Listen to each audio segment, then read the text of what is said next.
Fatos e versões. O que vai impactar na sua vida agora no Café com Política. No Café com Política de hoje, o nosso convidado é o gestor público Renato Ferreira. Bom dia, Renato, seja muito bem-vindo aqui à Rádio Super.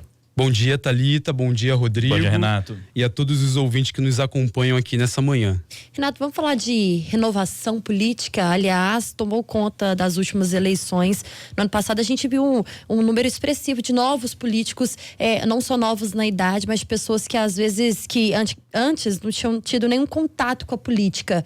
E, inclusive, uma mudança brusca, né? A gente pode falar até do nosso governador, o Romeu Zema, que foi um candidato que não apresentava tanta chance de ser eleito e que acabou sendo eleito. Como que você enxerga essa renovação? Bom, a renovação política ela vem mediante a um clamor da sociedade por mudança, né? A gente tem aí um cenário político brasileiro a qual veio de vários escândalos de corrupção, e essa renovação é um clamor da sociedade dizendo que ela quer algo diferente, que ela não aguenta mais a reprodução daquilo que já vinha acontecendo no cenário político brasileiro. Então essa renovação ela sinaliza uma mudança da sociedade, de que a sociedade ela quer algo novo, de que a sociedade ela tem buscado nomes novos, né? E aí a gente tem um cenário de pessoas que não são política, mas que resolveram fazer política. Isso tudo trouxe uma grande contribuição para essa renovação, né? O fato do efeito Zema e efeito Bolsonaro, como eu costumo falar, é um fato de um efeito de pontapé dessa renovação, né? A renovação ela só começou, e para as eleições municipais de 2020, as próximas também, o efeito dessa renovação ainda será muito maior. Renato, por um lado, a gente tem um aumento evidente do interesse da população pela política. Nós temos visto isso, a política passou a ser objeto de conversa, por exemplo, na mesa do almoço de domingo. Por outro lado, se esse é um efeito positivo, as pessoas estarem discutindo, nós vivemos o efeito negativo, o outro lado dessa moeda. Na mesma mesa do almoço de domingo, por exemplo, a família se desentende, porque um pensa de um jeito, o outro pensa de outro, por causa da polarização política. Como mostrar para as pessoas que é saudável, é salutar, é necessário discutir a política, mas que essa polarização nos níveis em que estamos vivendo não faz bem? Olha, eu acredito muito no diálogo, eu acredito que política é diálogo, política é conversa, né? Política é a gente entender que a forma como o nosso país ele é gerido, ele é governado, vai afetar diretamente no preço do pão que eu consumo ali na padaria, no preço do cafezinho. Então, hoje a gente tem uma sociedade muito mais aberta, muito mais atenta, né, Rodrigo? Como você mesmo falou, a temas da política, né? Eu acredito que o fato da sociedade estar mais aberta ao diálogo e mais aberta à política é pelo fato de nós não aguentarmos mais o cenário político que nós tínhamos antes. Um cenário que vinha da corrupção, um cenário vindo de privilégios, né, e mordomias da classe política. A sociedade hoje ela não aguenta mais isso. Então a gente precisa ter hoje uma política com mais eficiência, redução do Estado, corte de privilégios e mordomias e principalmente a redução de assessores. Então o grande perigo, Rodrigo, que eu vejo é quando a gente leva o fato político para o extremo da polarização, né? Hoje, ou eu sou Bolsonaro ou eu sou Lula, né?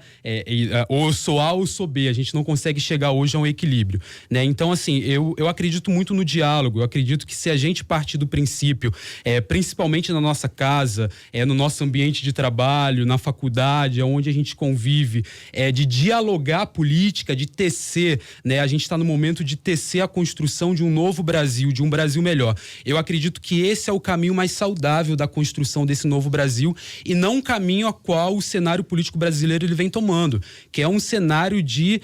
eu costumo falar que oposição cega, ela só vê defeito por defeitos. Então, assim, tem coisas boas que está acontecendo, né, e que precisam ser avaliadas, precisam ser medidas, e principalmente o diálogo, sabe? A gente fala nessa renovação política, mas eu pelo menos tenho a impressão de que quando eu converso com um adolescente, ele é jovem de 16, 17 anos, que já pode votar, muitas vezes ele não tem nem noção do que está acontecendo na política e que a política interfere em todos os setores. É só uma impressão ou isso tem acontecido de verdade? Olha, Thalita, isso tem acontecido, a juventude ela tá mais atenta, a juventude ela tá mais aberta. Eu acredito que a juventude ela entendeu que através do seu voto ela consegue transformar a história do seu país, né? E antes a gente tinha uma ruptura muito grande entre o eleitorado e o parlamento. Antes a gente tinha um parlamento que só se aproximava do seu eleitor em época de reeleição. Ele só se aproximava do seu eleitorado para conseguir a sua reeleição. E hoje a gente tem uma sociedade, uma juventude, Thalita, que ela busca o diálogo com o seu parlamentar. Eu, como jovem, eu quero ter o diálogo com o meu parlamentar, eu quero acompanhar aquilo que ele tem feito, eu quero acompanhar através das redes sociais. Então, assim, o fato, eu costumo falar também que o pior analfabético que existe é o analfabeto político, porque ele não estuda sobre política, ele não lê sobre política, ele não procura entender o que está acontecendo a nível político no seu país, mas ele quer votar e ele quer que o seu voto, de alguma forma, surta algum efeito, né? E por muitas das vezes a gente vê aí um voto errado, um voto que é feito até mesmo por compra de votos, ou um voto que é influenciado ali de última hora, né? E a gente tem que votar hoje por proposta, por pauta. A gente não tem que mais viver um projeto de poder, mas sim um projeto de país. Eu acredito que quando o Brasil entrar nesse caminho e quando a juventude entender que ela precisa ocupar esse espaço de mudança na sociedade, a gente vai caminhar de uma forma muito melhor, né? A gente pode observar aí as eleições, as manifestações de 2013 e 2014 foram manifestações promovidas no seio da juventude, foram manifestações impulsionadas pela juventude, né? Então, assim, a juventude acordou, né? E o eleitorado hoje, a gente tem um eleitorado muito novo, como você trouxe, Thalita, é um eleitorado que está buscando essa aproximação com seu parlamentar, sabe? E o parlamentar que não se adaptar a isso, ele não vai permanecer no cenário político brasileiro. Você falou, Renato, nas manifestações de 2013, 2014, a gente lembra muito delas e de tudo aquilo que essas manifestações foram capazes de fazer no Brasil. Mas, ao mesmo tempo, uma crítica que foi feita é que essas manifestações não apresentavam, primeiro, uma pauta clara. 2013 começou por causa dos 20 centavos na tarifa lá em São Paulo, mas depois se espalhou de uma tal maneira pelo Brasil que em todo lugar tinha manifestação, mas sem uma pauta definida, sem uma pauta clara, e muito se criticou também a falta de lideranças claras desses movimentos, seja nos estados, nas capitais, ou seja, uma liderança nacional que tivesse como clarear as coisas para essas manifestações. Para essa juventude que pensa em ocupar os espaços de poder, pensa em entrar na política, ainda falta um pouco entender a importância de pautas claras para que as pessoas entendam, afinal de contas, o que é que essa juventude está pleiteando? Olha, Rodrigo, falta projeto, falta clareza, né, como você mesmo mencionou, e a gente tem que debater ideias e propostas. Política projeto, né? Então, assim, essas manifestações eu acredito que deram uma grande contribuição no sentido da mobilização e no sentido do engajamento cívico, né? A gente, através dessas manifestações, a gente conseguiu devolver novamente o poder ao povo, o poder no sentido de que através da manifestação que ele faz, ele vai conseguir ser ouvido pelo seu parlamentar, né? Só que falta sim muita clareza, falta muita liderança, né? Eu também costumo falar que a renovação que a gente está vivendo, que é a renovação política e que cada vez vai ser numa proporção muito maior, ela não pode ser uma renovação somente de nomes ou de pessoas novas ali no cenário. Se não renovar né? a prática, continua Exatamente, tudo do mesmo jeito. Tem que renovar a prática, tem que renovar a postura, tem que renovar as propostas, né? A gente teve aí, por exemplo, partidos que mudaram de nome, né? A gente teve, por exemplo, o Podemos, o Avante, o PMDB, né? Que hoje é o MDB, né? Tirou ali o P de partido para ter essa chance do M de mobilização, mais de engajamento. Mas não adianta mudar o nome, não adianta mudar a roupagem se a gente permanece com as velhas práticas. Então, a renovação, ela quer dizer mudança de prática, mudança de atitude, corte de privilégios. A gente tem hoje um senador na República que ele tem 85 assessores. Então, assim, é um senador do Distrito Federal. É inadmissível a gente ter hoje um senador que tem 85 assessores. É quase uma... Quem é esse senador?